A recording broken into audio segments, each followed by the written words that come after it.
So today we are taking up liability insurance. Liability insurance. देखिए, liability means responsibility.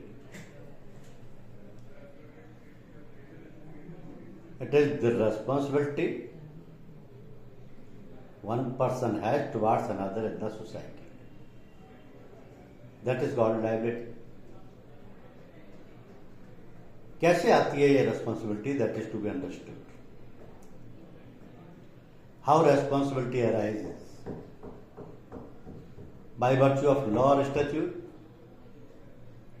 rights demand responsibilities too, awareness about rights, and as the society progresses, litigation increases. कानून के तहत एक दूसरे व्यक्ति के प्रति एक दूसरे की जिम्मेदारी है, रेस्पॉन्सिबिलिटी है कि वो किसी तरीके से दूसरे को हार्म ना पहुंचाए। एक दूसरे के खिलाफ राइट्स भी हैं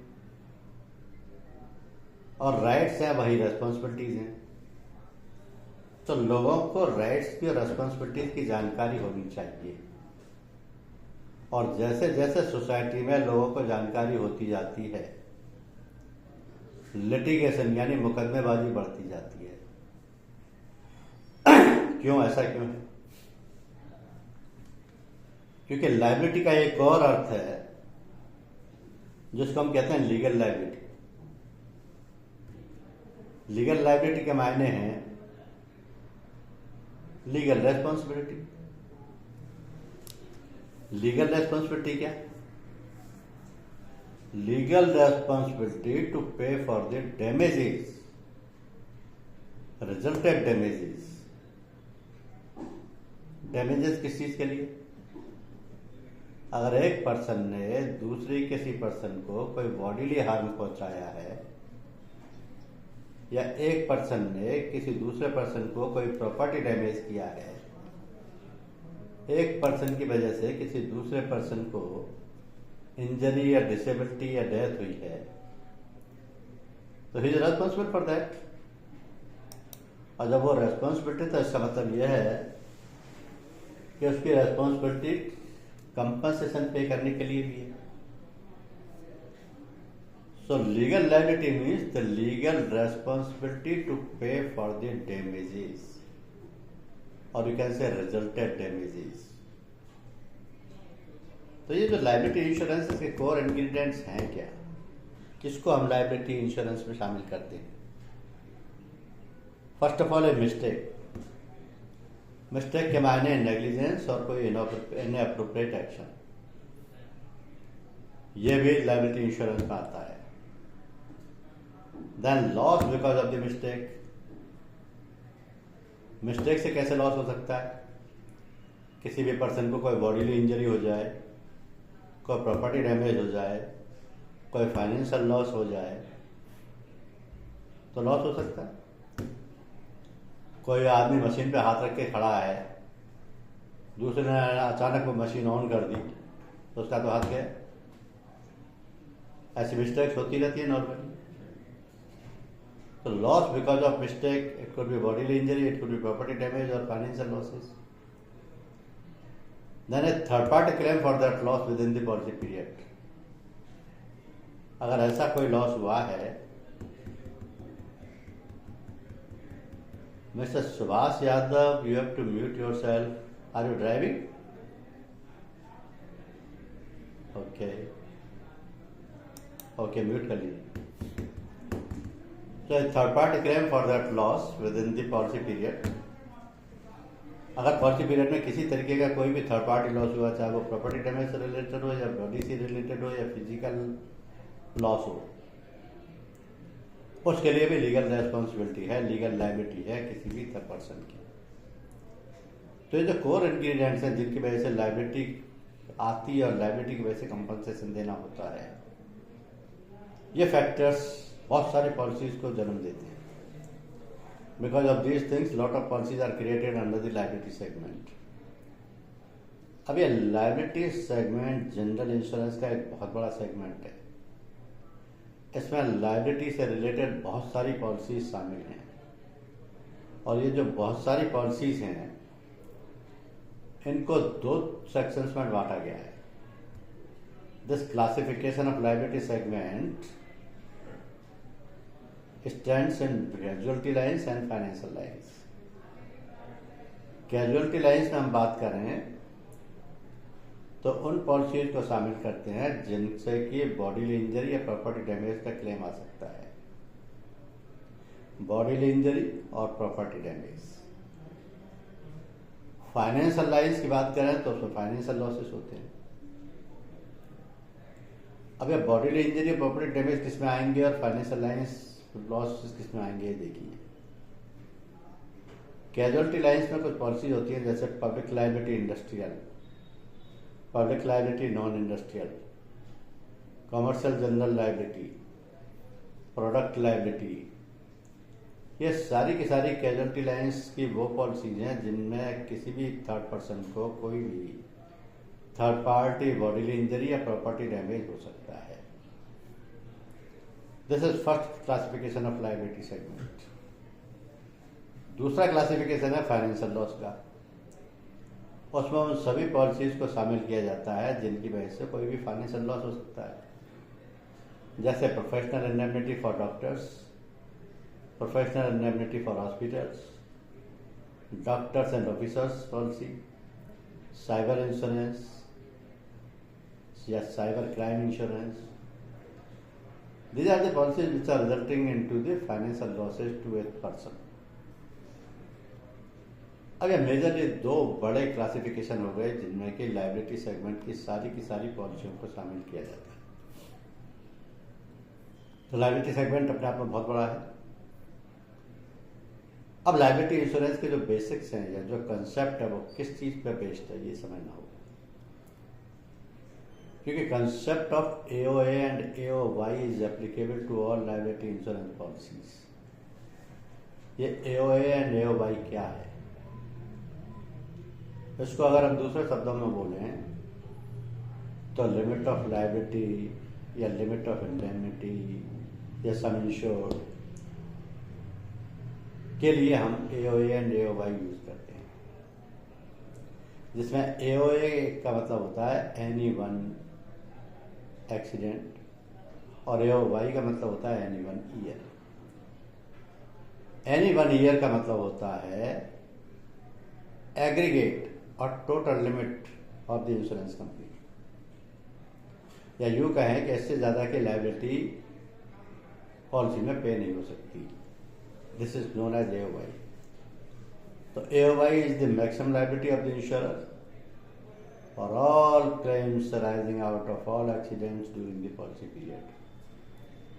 किसी भी फर्म के एक साल में एक एक्सीडेंट हो, 4 हो, 5 हो, उनमें जो टोटल कंपनसेशन इंश्योरेंस कंपनी पे करेगी वो कभी भी AOY की लिमिट से ज्यादा नहीं होगा। Mister Subhash Yadav has raised A hand. Is this by mistake or by you have to ask a question? Subhash Yadav कोई क्वेश्चन है क्या? ओके। तो AOY is the maximum liability of the insurer for all claims arising out of or accident during the policy period। कोई भी general insurance company जिसने liability की कोई भी इंश्योरेंस पॉलिसी इश्यू की है पूरे साल में या इंश्योरेंस पीरियड में कितने भी क्लेम आ जाए किसी भी सूरत में AOY लिमिट से ज़्यादा का कंपनसेशन पे नहीं करेगी। This is called limit of liability, this is called limit of indemnity, this is called some insured, this is called aggregate total limit. Second one is AOA means any one accident. Any one accident का मतलब यह है कि each occurrence पर claim limit, यानी AOA is the maximum liability of the insurer for all claims arising out of a single accident। एक incident से कोई भी क्लेम आते हैं या आता है तो AOA की लिमिट वहां काम करेगी और AOA की लिमिट से ज्यादा का क्लेम पे नहीं किया जाएगा। तो लायबिलिटी में 4 तरीके के रेशो होते हैं। लायबिलिटी इंश्योरेंस में। इन रेशोज को बोलते हैं 1:1, 1:2, 1:3 एंड 1:4। इन चारों में से इंश्योर्ड को कोई भी एक सेलेक्ट करना होता है जिसमें दोनों लिमिट आ जाती हैं, एनी वन एक्सचेंज की भी और एनी वन ईयर की। तो ये रेशो है क्या?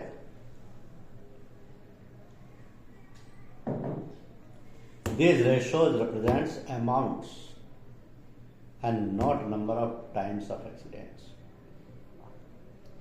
These ratios represents amounts and not number of times of accidents. यानी ये रेशो ये बताते हैं कि एक एक्सीडेंट में इतने रुपए तक की लिमिट है, पूरे साल में इतने रुपए तक की लिमिट है। इनको नंबर ऑफ एक्सीडेंट से कोई लेना देना नहीं है। बेसिक्स ऑफ लायबिलिटी इंश्योरेंस के कंसेप्ट समझिए। जैसे मेरी कोई फैक्ट्री है, मेरी कोई भी फूड प्रोडक्ट की फैक्ट्री है, मान लिया च्यवनप्राश बनता है,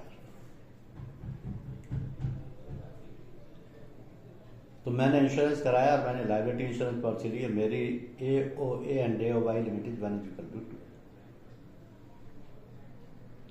अब यहां मुझे एक का अमाउंट देना पड़ेगा जिससे पता लगे दूसरे का अमाउंट ऑटोमेटिकली कितना है। मैंने एनुअल एक्सीडेंट का लिमिट दिया 50 लाख रुपए। कोई भी एक्सीडेंट में 50 लाख रुपए तक की मैक्सिमम लायबिलिटी पे कर सकती है इंश्योरेंस कंपनी, इससे ज्यादा की नहीं होगी। तो एनी वन ईयर की लिमिट डबल हो गई जस्ट, क्योंकि 1:2 है। 1:3 होता तो 3 टाइम्स हो जाती, 4 होता तो 4 टाइम्स हो जाती। तो यहाँ मैक्सिमम लायबिलिटी हो गई 50 lakh AOA and 1 crore AOY। अब ये कैसे अप्लाई होंगे इसको समझिए, बड़ा इंटरेस्टिंग है। मान लिया एक पॉलिसी पीरियड में 3 क्लेम आते हैं फैक्ट्री में, और तीनों क्लेम 30-30 लाख के आ गए। कोई विजिटर आए, उनको किसी को करंट लग गया, किसी को मशीन से डेथ हो गई, किसी को एक्सीडेंट हो गया, तो तीनों के 30-30 लाख रुपए के क्लेम उन्होंने फाइल कर दिए कोर्ट।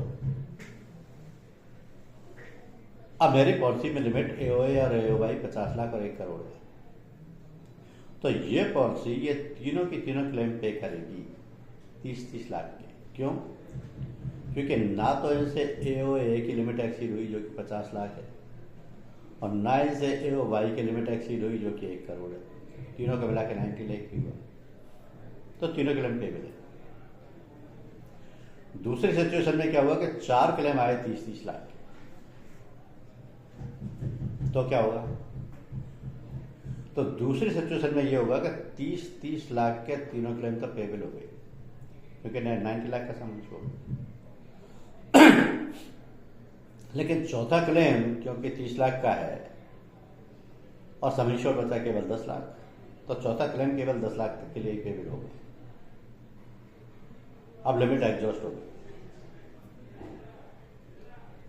तो यहां क्लेम तो चारों पेबल हैं, लेकिन maximum limit of liability 1 crore है, तो 1 करोड़ से ज्यादा की पे नहीं होगी। तीसरी सिचुएशन दीजिए, पॉलिसी में केवल 1 क्लेम आया पूरे साल में, और वो एक ही क्लेम 75 लाख का था, तो एक ही क्लेम के लिए एनी वन एक्सीडेंट की लिमिट अप्लाई होगी। एनी वन एक्सीडेंट की लिमिट है 50 लाख, क्लेम आ गया 75 लाख का, तो इंश्योरेंस कंपनी क्या करेगी? 50 lakh is payable subject to deductibles. Claim payable होगा 50 लाख का होगा, बाकी पॉलिसी डिडक्टिबल्स कट जाएंगे। अब ये डिडक्टिबल्स का क्या मतलब है? पॉलिसी में कोई भी क्लॉज जो कि पैसे काटेगा, जैसे कि कंपल्सरी एक्सेस है, वो भी डिफाइन होता है। जैसे मान लीजिए क्लेम आया 50 लाख का, पॉलिसी में डिडक्टिबल दे रखा है 10 लाख, तो क्लेम तो 50 लाख का ट्रीट होगा, लेकिन पेमेंट कितना होगा? 40 लाख, क्योंकि कंपल्सरी एक्सेस 10 कट गया। ये पॉलिसी डिडक्टिबल होगी। इसी तरह कुछ और चीजें भी डिफाइंड होती हैं, जैसे टेरिटरी। टेरिटरी का क्या मतलब है?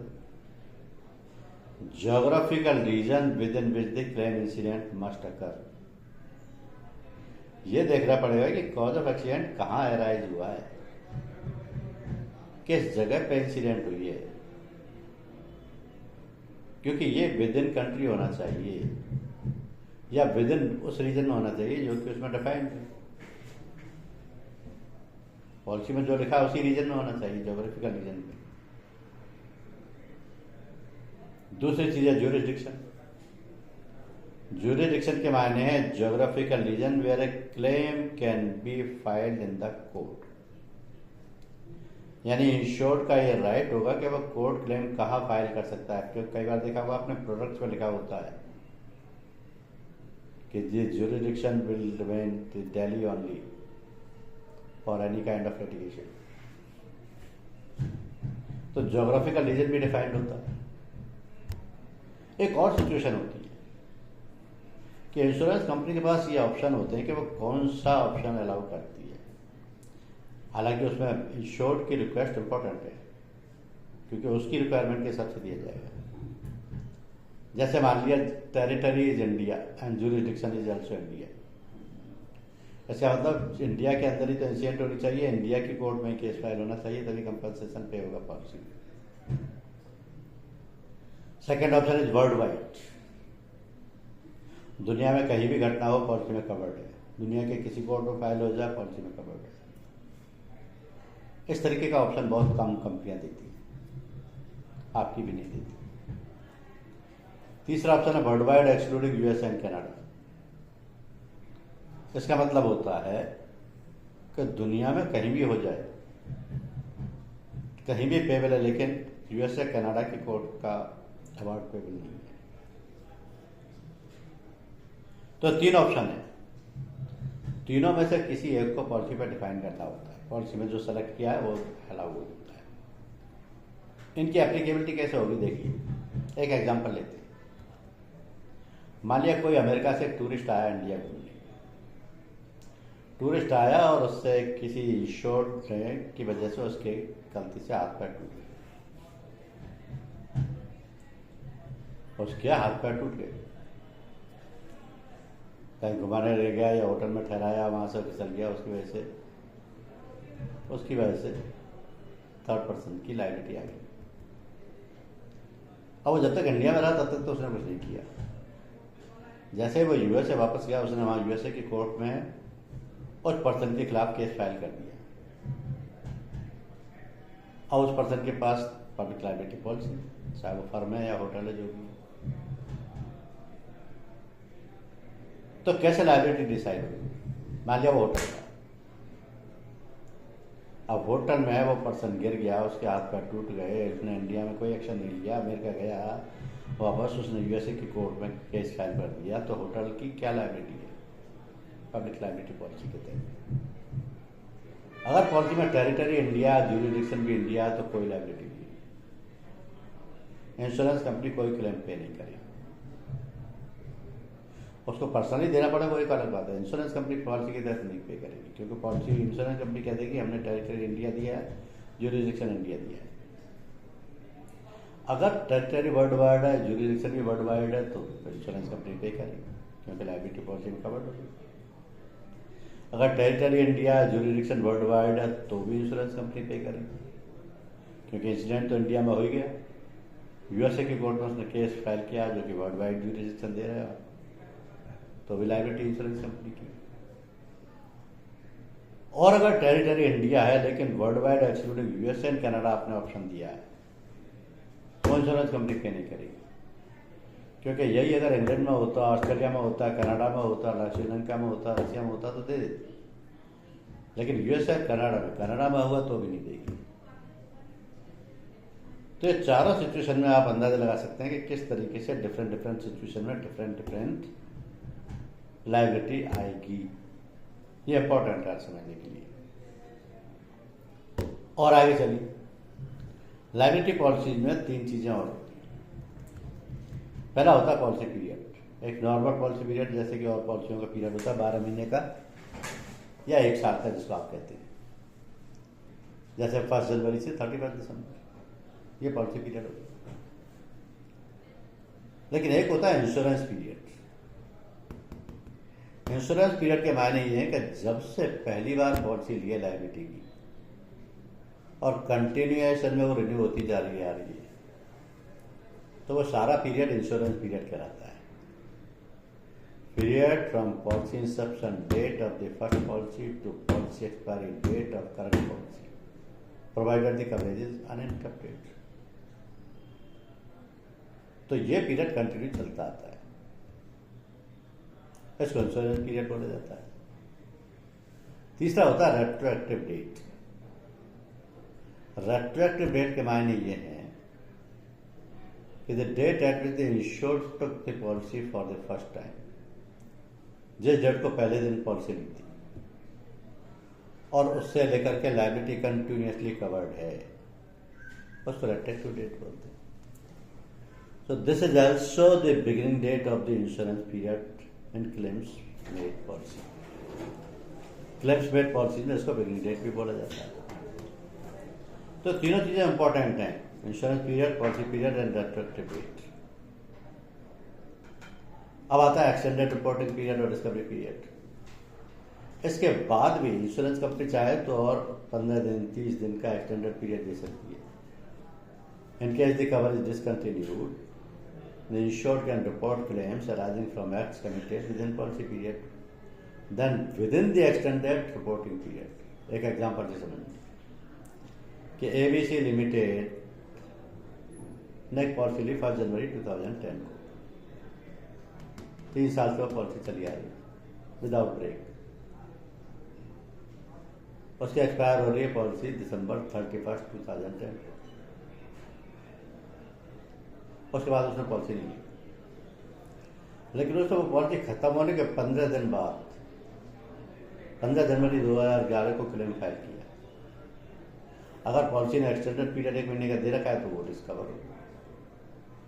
इस एग्जाम्पल से समझिए, पॉलिसी पीरियड है 1 जनवरी 2010 से 31 दिसंबर 2010, लेकिन ये पिछले 2 साल से चली आ रही है। 8 में भी थी, 9 में भी थी, 10 में भी।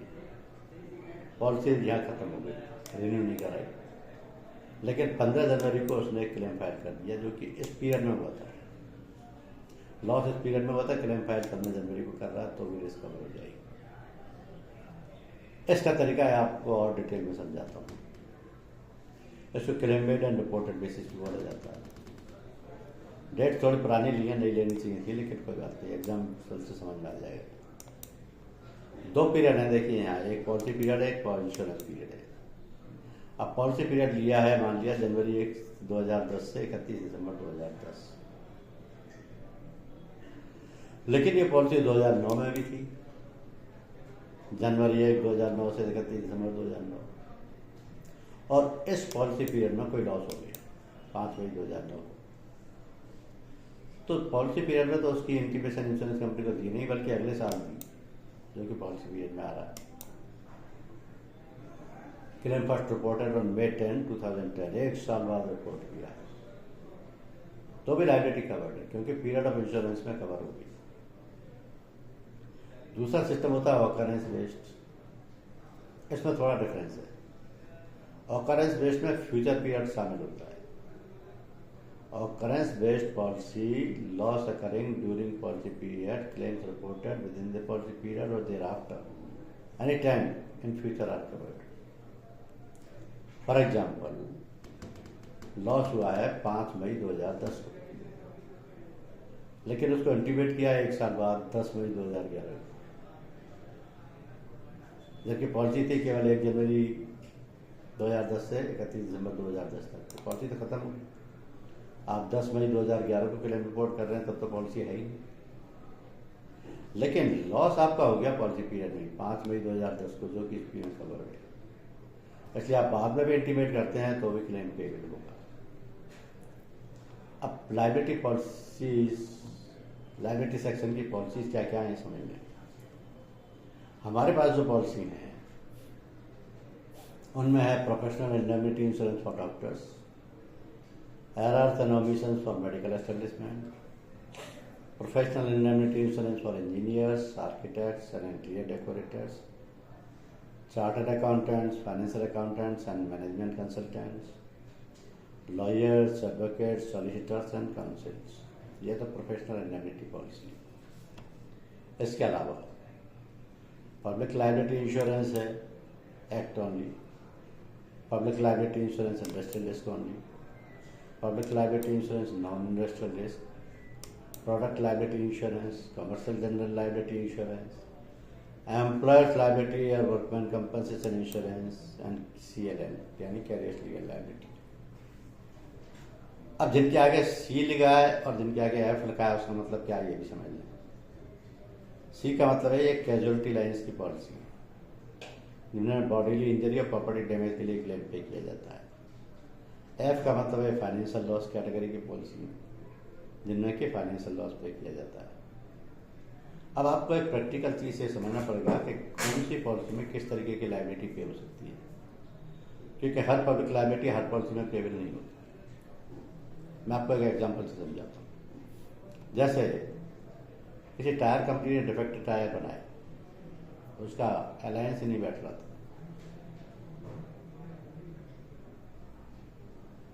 डिफेक्टिव टायर था, उसकी वजह से डिफेक्ट ड्राइवर की डेथ हुई। तो इसका मतलब यह है कि प्रोडक्ट डिफेक्ट था और प्रोडक्ट डिफेक्ट की वजह से एक आदमी की डेथ हुई। उसके परिजनों ने जब केस फाइल किया कोर्ट में तो कंपनसेशन देना पड़ा। अब ये कंपनसेशन कौन सी पॉलिसी में पेबल होगा? प्रोडक्ट लायबिलिटी इंश्योरेंस या कमर्शियल जनरल लायबिलिटी इंश्योरेंस, जो इसमें कि दो पॉलिसी शामिल होती हैं, पब्लिक लायबिलिटी एक्ट और प्रोडक्ट लायबिलिटी दोनों। तो ये केवल इन्हीं पॉलिसी में पेबल है, क्योंकि प्रोडक्ट लायबिलिटी CGL में भी है और प्रोडक्ट लायबिलिटी सेपरेट होगी तो भी कवर करेगी। अगर टायर ऐसे बने हुए जिनकी वजह से अलाइनमेंट गाड़ी के बिगड़ता हो और ड्राइवर की डेथ हो जाए तो प्रोडक्ट डिफेक्ट की वजह से डेथ हुआ है, तो प्रोडक्ट पर डिफेक्ट की वजह से हुआ तो प्रोडक्ट लायबिलिटी पे करेगी। दूसरा है कि कोई गेस्ट होटल में ठहरा, गिरा फ्लोर था, उसे लुक हो गया, उसका टांग टूट गई, उसने केस फाइल कर दिया होटल पे, तो ये ऑपरेशंस की वजह से लॉस हुआ। ये लायबिलिटी पब्लिक लायबिलिटी में कवर्ड है और पब्लिक लायबिलिटी क्योंकि कमर्शियल जनरल लायबिलिटी पॉलिसी का पार्ट है तो उसमें भी पे हो जाएगी। उसमें दो ही पॉलिसी है, प्रोडक्ट और पब्लिक। तीसरा देखिए, एक बिल्डिंग का पूरा स्ट्रक्चर बनने के बाद कोलैप्स हो गया। मान लिया 5 मंजिल की बिल्डिंग बनाई, उसमें डिजाइन डिफेक्ट था। डिजाइन डिफेक्ट ऐसा था कि एक फ्लोर दूसरे फ्लोर का, तीसरे फ्लोर का बर्डन टॉलरेट नहीं कर पा रहे, तो बिल्डिंग कोलैप्स हो गई। अब इस पॉलिसी का कंपनसेशन किस में मिलेगा? प्रोफेशनल इंडेमनिटी फॉर इंजीनियर्स, क्योंकि रिकंस्ट्रक्शन का फाइनेंशियल लॉस। और देखिए, लीकेज ऑफ पॉइजनस गैस या हजार्डस गैस, उसकी वजह से डेथ हो गई पीपल्स में सराउंडिंग। ऐसा केस हुआ है, केस भी आपको बताएंगे। तो ये लायबिलिटी कौन सी पॉलिसी में कवर्ड है? Public liability act, public liability और कमर्शियल जनरल लायबिलिटी, ये तीनों पॉलिसी में कवर्ड है। लीकेज ऑफ पॉइजनस गैस, क्योंकि हजार्डस गैस की वजह से लोगों की डेथ हो गई। और एक एग्जांपल देखिए, अब यहाँ जो लोगों की डेथ हुई है गैस की वजह से, इसको कोई प्रोडक्ट डिफेक्ट नहीं है, इसको कोई प्रोडक्ट की वजह से लॉस नहीं हुआ, प्रोडक्ट पॉलिसी पे नहीं करेगी। CGL इसलिए पे कर रही है क्योंकि इसमें प्रोडक्ट भी पार्ट शामिल है और पब्लिक लायबिलिटी भी शामिल है। Wrong treatment bye doctors, wrong treatment कर दिया डॉक्टर ने, लीवर में प्रॉब्लम थी, हार्ट का ऑपरेशन कर दिया, डेथ हो गई। अभी किसकी लापरवाही है, किसकी गलती है? Professional indemnity for doctors, hospital, ये केवल इसी पॉलिसी में क्लेम पे हो। अब आपको एक प्रैक्टिकल केस बताता हूँ। 2 या 3 दिसंबर 1984, 2 दिसंबर की रात को 1984 में, आज से 40 साल पहले, भोपाल में यूनियन कार्बाइड इंडिया लिमिटेड नाम के एक पेस्टिसाइड प्लांट था, भोपाल मध्य प्रदेश की राजधानी। उसमें से मिथाइल आइसोसाइनेट नाम की गैस लीक हुई, जिसकी वजह से 5 लाख लोग इफेक्टेड हो गए। This is real story of India. शायद तब तक आप थे नहीं, 40 साल से ऊपर वाले होंगे। भोपाल में ये डिजास्टर हुआ था, जिसमें से कि chemical gas methyl isocyanate leak हो गई थी। ये हजार्डस गैस थी, जिस गैस के संपर्क में जो भी आया 5 लाख लोग डेथ हो गई, इंजरी हो गई, घायल हो गए, जो भी हुआ। और तब तक कमाल की बात यह है कि पब्लिक लाइबिलिटी एक्ट था ही नहीं। पब्लिक लाइबिलिटी एक्ट 1991 में बना, उस घटना के बाद।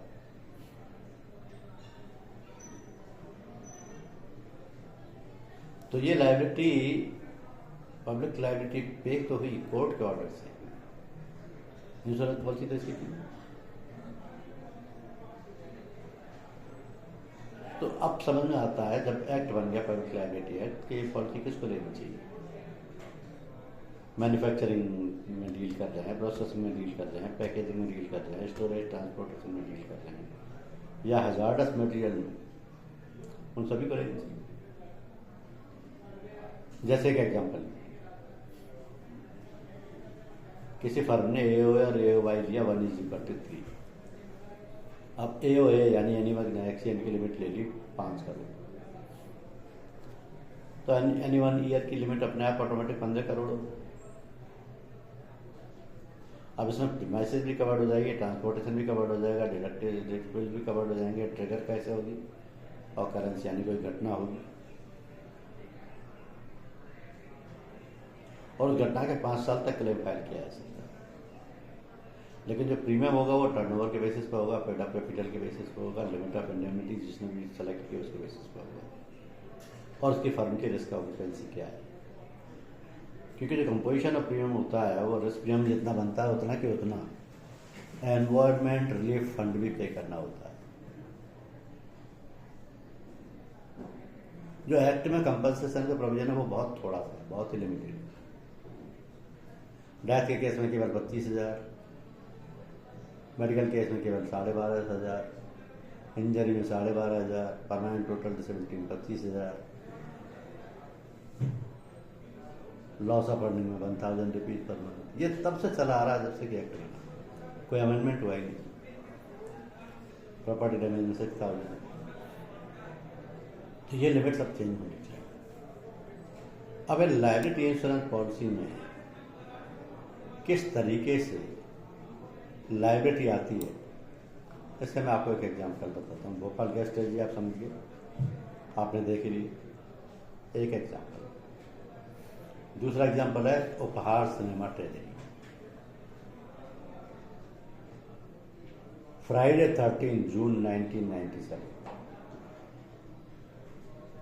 उपहार सिनेमा है ग्रीन पार्क दिल्ली में। 3 से 6 का शो था, बॉर्डर फिल्म रिलीज हुई थी और सिनेमा हॉल में आग लगी। One of the worst fire treasuries. लेकिन ये 1997 की घटना है, तब तक पब्लिक लायबिलिटी एक्ट आ चुका था। अब ये नॉन इंडस्ट्रियल यूनिट है, क्योंकि इसमें कुछ प्रोडक्शन तो होता नहीं, आउटपुट तो होता नहीं, टर्नओवर तो होता नहीं, लेकिन सर्विस प्रोवाइड की जाती है, फिल्म दिखाई जाती है, नॉन इंडस्ट्रियल हो गया। उस आग में जो भगदड़ हुई उसमें 59 लोगों की डेथ हो गई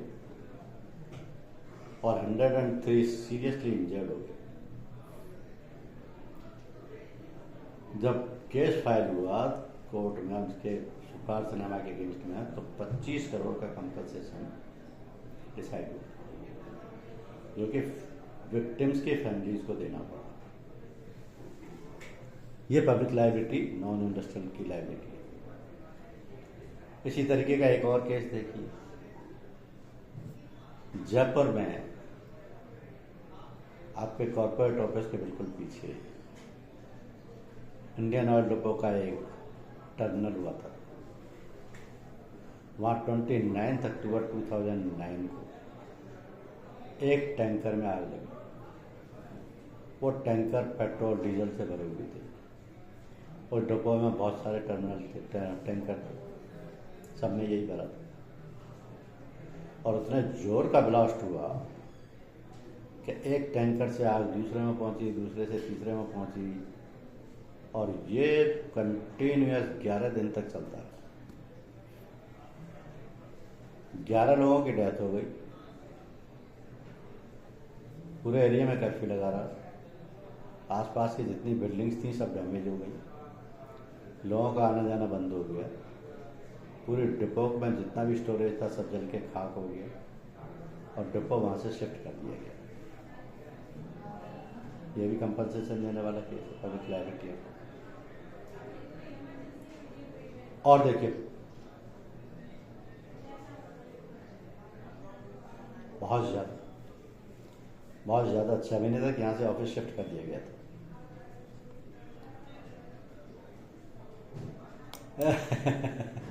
अच्छा, उस वक्त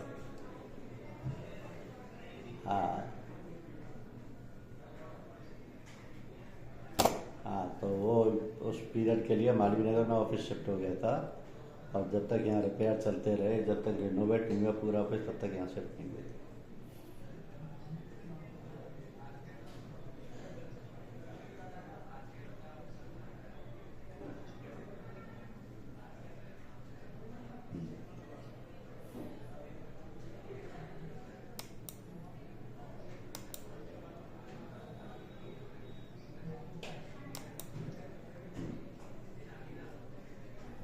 और देखिए, प्रोडक्ट लायबिलिटी का एक दो और एग्जांपल देता हूँ आपको, जिससे आपकी समझ में आ जाए। एक crop damage of farmers due to use of insured product pesticide का केस देता हूँ आपको। पेस्टिसाइड के केस में क्या हुआ?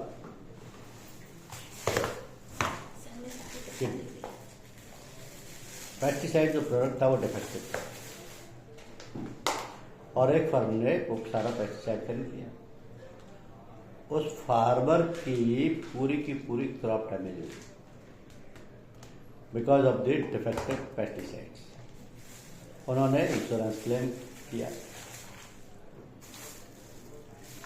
इंश्योरेंस कंपनी को 72 लाख की कंपनसेशन प्रोडक्ट लायबिलिटी पॉलिसी में देना था। Why? Because the product was defective, pesticides was defective. This is a case of product liability insurance. Another case of product liability. एक आईटी कंपनी ने बैटरीज और UPS खरीदे IT company से, एक firm ने। अब वो बैटरीज और यूपीएस डिफेक्टिव थे। उसका रिजल्ट ये हुआ कि उसके पूरी की पूरी फैक्ट्री में आग लगी, सिर्फ इसलिए कि वो बैटरीज और यूपीएस डिफेक्टिव थे। तो जब उन्होंने क्लेम फाइल किया तो 5.2 करोड़ का कंपनसेशन कोर्ट ने डिसाइड किया ये उनको पे करना पड़ा। इसी तरीके से और property damage to third party machinery due to use of defective insured products, जैसे बियरिंग। एक कंपनी बियरिंग बनाती थी, किसी कंपनी को बियरिंग्स से उसके मशीनरी में फिट करने होते तो उन्होंने बियरिंग से ऑर्डर दे दिए, लेकिन वो सब डिफेक्टिव थे। उनकी वजह से मशीनरीज की उनकी सब खराब हो गई। उन्होंने कंपनी के केस में अगेंस्ट में केस फाइल किया। 6.42 करोड़ का कंपनसेशन देना। नंबर ऑफ केसेस मिल जाएंगे आपको इस तरीके के एग्जाम्पल, क्योंकि ये सब प्रोडक्ट लायबिलिटी के केस हैं। जहाँ पब्लिक लायबिलिटी की वजह से होता है वहाँ पब्लिक लायबिलिटी पॉलिसी में कंपनसेशन देना होता है। इस तरीके से पॉलिसीज काम करती हैं। एक लेटेस्ट और बताता है तो लास्ट में, मैगी का केस आपने रिसेंटली सुना होगा। मैगी की मीडिया में रिपोर्ट आई कि मैगी में लीड मिला हुआ है, लेड यानी सर लेड मिक्स, और ये बॉडी के लिए हार्मफुल है, पारादिस का फूड। और ये फूड लेबोरेटरी में टेस्टिंग में प्रूव भी हो गया। प्रोडक्ट कुछ टाइम के लिए जब तक ट्रायल चला बंद कर दिए गए, लेकिन कोर्ट ने कुछ हार्शर डिसीजन नहीं दिया, कंपनसेशन कर दिया और उनको बोल दिया कि प्रोडक्ट की क्वालिटी इंप्रूव कीजिए, और प्रोडक्ट क्वालिटी इंप्रूव होकर दोबारा आ गई। तो compensation has to be paid because it is harmful and this is causing losses to the people. इस तरीके से लायबिलिटी इंश्योरेंस क्लेम पे करेगा। अब किसी का कोई क्वेश्चन हो तो आप पूछ सकते हैं। Any questions?